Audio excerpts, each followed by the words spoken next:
Okay, so if you're watching this, so I've been out past 3 days, as you guys I'm sure are aware, because I've had a negative reaction to the COVID vaccine. I got it on Sunday, and then it has not been going so well for me. So I should be back Monday. I was actually hoping to come in to you guys' class today, but I woke up, I felt okay, and then it hit me again. So sorry. So anyway, so this is an interactive lesson. So what you're going to do is you're going to watch it the first time, not take any notes, just watch it. And then you're going to follow along the second time with actual guided notes. So here we go. So our Stanford today is US 38, analyze the changes in the economy and culture of the US as a result of credit expansion, consumerism, and financial speculation. Students will be able to explain the use of credit expansion, consumerism, and financial speculation in order to analyze the changes in the economy and culture of the US. So the main things that we've talked about are credit expansion, consumerism. We haven't talked about financial speculation.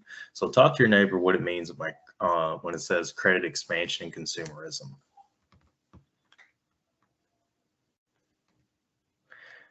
So hopefully you talked to your neighbor and you told them that credit expansion and consumerism is buying things on credit. Consumerism is the person buying things.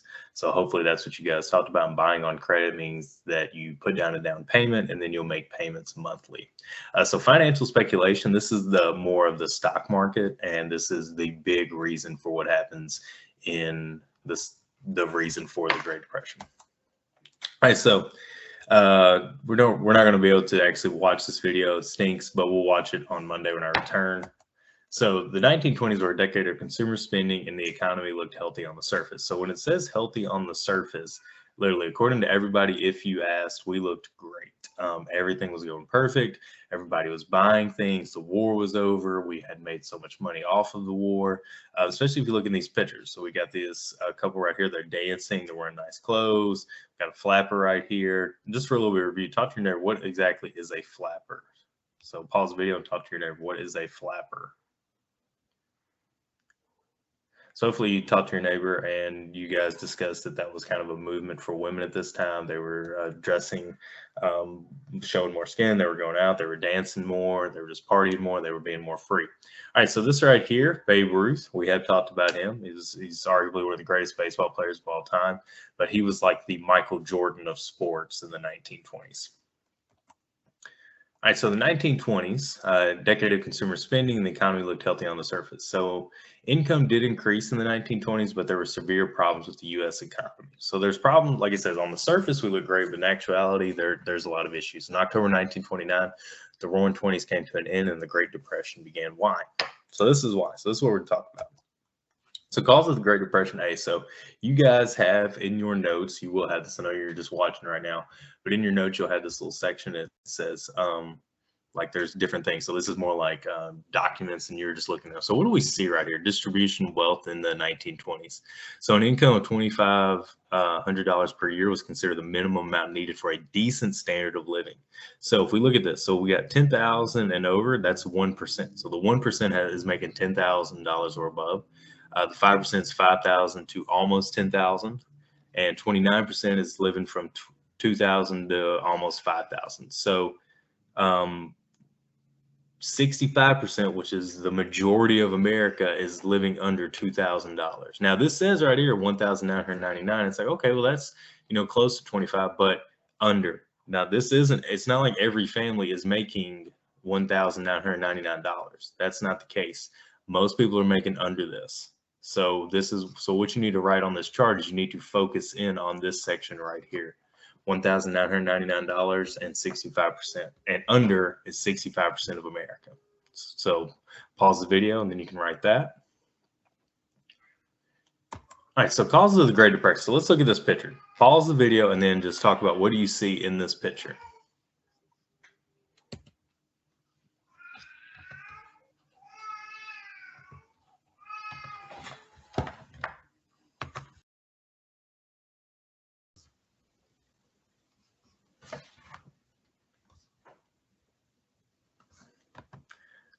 Sorry about that. Baby was crying and I didn't really want it to mess up this video. So, all right, so let's look at this picture. Causes of the Great Depression. So we got three things I want you to focus on. So we got this squirrel. This is obviously a cartoon. So, but why didn't you save some money for the future when times were good? And you got this guy saying, I did.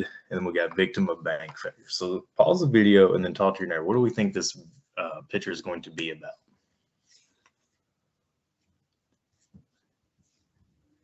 Okay, so victim of bank failure. So in the Great Depression, a lot of people, I'm sure, keep thinking like, well, why didn't anybody save any money? You know, if the times are so good, why didn't we put back?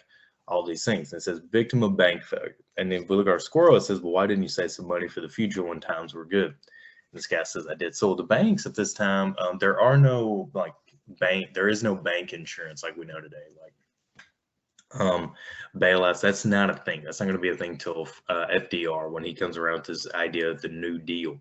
So with this, so this guy actually did save. A lot of people saved. A lot of people put money in the banks just like we do today in their savings account, because for when times were good and when times were bad, they wanted to be prepared. However, banks would use money to put it into other people's locations. Like, hey, I'm going to go in, I'm going to deposit $1,000. Okay, that's fine.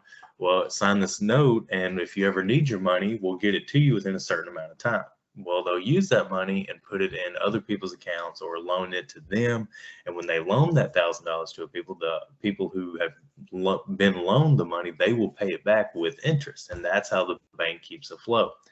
That's the good side of it. The bad side of it is a lot of people in the banks were playing the stock market. So these owners of the banks would be like, sure, Mr. Dickinson, give us your $1,000 so we can go play the stock market. We're not going to tell you that. You just know that your money's in safekeeping. So a lot of people lost all of their money. All right, so cause of the Great Depression, C. So talk to your neighbor, pause the video, and talk to your neighbor about what you see in this video. Okay, 1929. So as you can see, this is stock prices. So this is plan to start. So everything's going up, up, up, up, and then up here, and then it just drops dramatically. We talked about this the other day in not in this class, but in my first hour before I actually got sick and had to leave. So you guys have actually seen a stock market drop. You've lived through one. You may have not actually seen, but you've lived through one. So when the pandemic first happened in March of 2020, literally the stock market dropped every day, more and more and more. People actually started playing the stock because it was so low that they were like, hey, this is a great time to buy stocks. So when it actually does go back up on the rise, we can make a lot of money off of it. So you technically lived through one. We just didn't have to go through we're not in a depression yet, and hopefully we won't ever see one. All right, so you need to write down the year the depression began, 1929. I don't know why it's got it like on the 28 right here, but 29, like October 29 is when it starts. I don't know why this picture has this. This is farm mortgage enclosure, so this is when I guess that it started affecting the farmers, and it will. So we're going to skip on now. All right, so now we're at this. US 38 analyzes the changes in the economy and culture of the US as a result of credit expansion, consumerism, and financial speculation. So once again, so financial speculation is going to be what to do with the stock market, and this is the big thing that hits everybody. All right, so overproduction and underconsumption. All right, so by the end of the 1920s, factories produced too many durable goods known as overproduction. People did not need as many appliances and cars by the end of the decade, underconsumption. So what I want you to pause the video and just talk about things, household goods that were becoming a thing in the 1920s. So pause the video. Okay, so in the 1920s, things that we know that are household goods are gas stoves, electric, plumbing. Most families have one car, most families have one radio. They've got a vacuum cleaner, they got a washing machine. So they got a refrigerator also. So with this idea, think about it. Most families today only have one washing machine. Most families only have one dishwasher, one microwave, one refrigerator. Now the microwave and the dishwasher aren't a thing yet, but just thinking like that, I want you to just think one item per household. But all these companies are making so much money in the 1920s, they overproduce. They're like, man, we're just selling so many. They just keep making and making and making them. So when they make them, there's nobody to buy them. So they don't have a way to actually sell anybody's to consume or buy their items. So they've overproduced. So now they just got all this stuff sitting in a factory or in a warehouse with nobody to buy it. So now the factories are going to start going under. All right, so Problems for farmers and industry. All right, so think back to World War I. What was Herbert Hoover's job? Okay, now that you thought about that, what was the job? What were, if you could not go to war, what was the thing that you at your household you could do? Okay, hopefully you talked about rationing off food. So that was a big thing. So in World War One, we didn't eat as much on the home front, so we could send the food over to the troops. So the end of World War One led to a decline in demand for agricultural products and a 40% decline in crop prices. Farmers could not pay back loans, and many had their homes foreclosed. So this will be like a repeat of the Gilded Age of the populist movement for farmers. Railroads, textiles, coals were losing money and faced competition from cars, synthetic fabrics, and natural gas.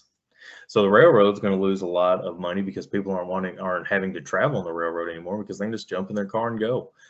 Coal will lose money because people won't need that to heat up their homes anymore. They'll just use natural gas. So increasing American debts. Many Americans use credit to live beyond their means, generates large debts, and had to cut back on spending by the end of the decade. So you want to circle credit right there. That's a big thing. Or actually just underline many Americans use credit to live beyond their means. So you want to just circle credit and underline the rest.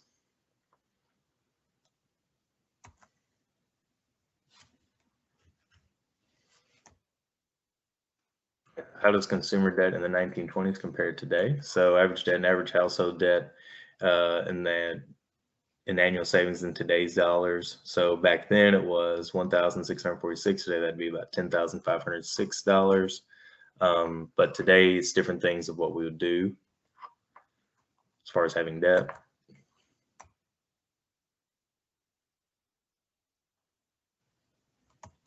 All right, so uneven distribution of wealth. The decade was not as wealthy as it appeared despite rising wages. The gap between the rich and the poor grew wider in the 1920s. So this is the document A that we talked about at the beginning of class. 70% of Americans were considered poor, so most of the spending was done by 30% of the population.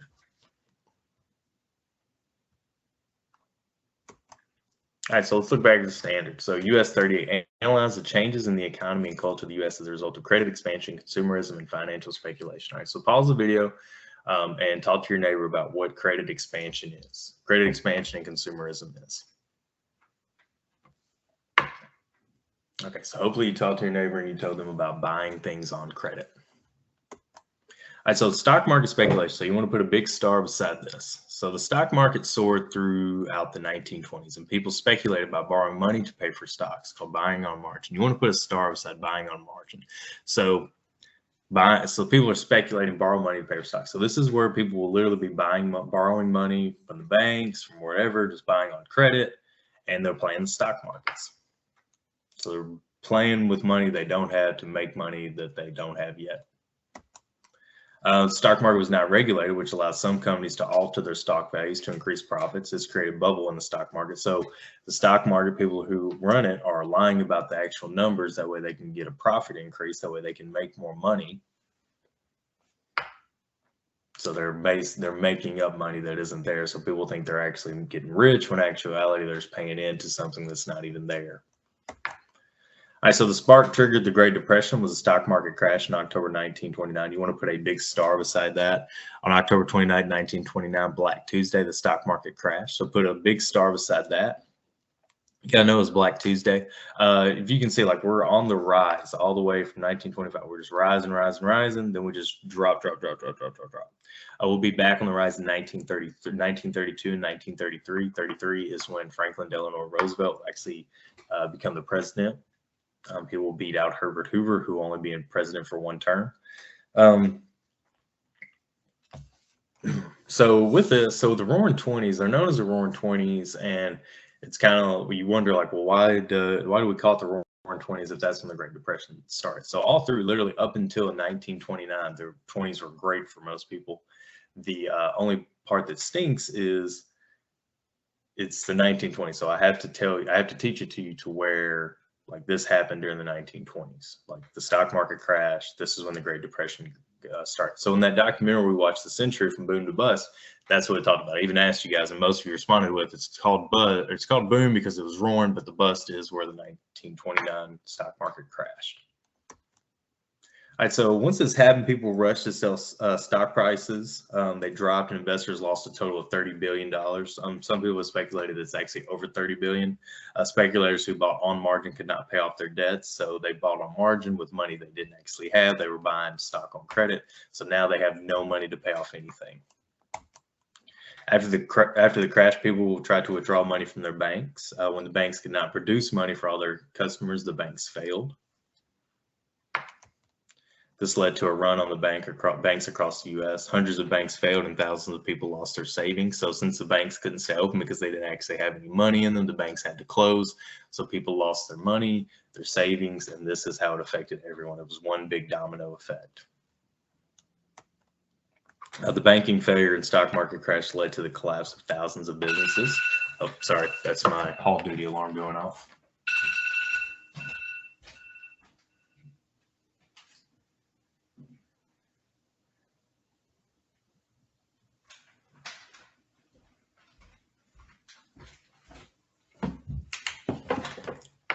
Sorry about that. So when the Great Depression began, millions of people lost their jobs or took pay cuts to keep their jobs. From 1929 to 1932, unemployment grew to 12 million people. Americans lacked confidence in the future, so they tried to not spend money. The decline in consumer confidence made the Depression drag on until the 1940s. All right, so the Great Depression led to a global depression in Europe, Asia, and Latin America. World trade fell by 40%. So this is something that we don't think about a lot of times, that we were not the only country or continent to experience a Great Depression. Europe, Asia, and Latin America, they're all dealing with it. We were the biggest and most powerful economic country at the time. So if we're not doing anything, this is hurting other people. So to encourage U.S. citizens to buy from U.S. companies, the government passed new high tariffs. So tariffs is extra money you had to pay when buying a product from a different country. So they had to pay in extra money or we had to pay in extra money. So with that, the government was passing these laws, hoping that it would make people buy more American products. European nations responded with their own tariffs, which made it difficult for U.S. companies to sell their goods overseas. So it was just kind of a back and forth effect of, well, we tried to do this, so it didn't work. So we thought if we did this, it would drive up our money for the economy. That didn't work. So other countries did it to us as well. The Great Depression led to a collapse of the American financial system by 1933. So Americans lost confidence in banks as 25,000 banks failed. The lack of banking meant there was no money for investment. Lack of spending in stock market crash led to failure of 90,000 businesses. Unemployment peaked at 25% of all Americans. People lost their homes, farms, and businesses. The USA had record poverty and suicide rates, and healthcare declined. Charities offered soup kitchens and bread lines to help. All right, so a check for understanding. I'll pause that. Sorry, I went back just in case I kind of went fast and you didn't get all of it. If you do need to pause this to get any of the notes during the thing, just pause it, it'll be fine.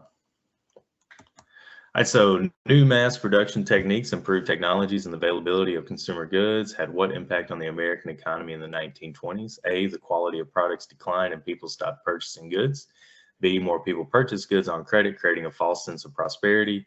C, fewer manufacturing jobs existed and people struggled to find work. D, companies raised prices on goods, slowing sales and creating surpluses. All right, so pause the video, talk to your neighbor about what the answer is.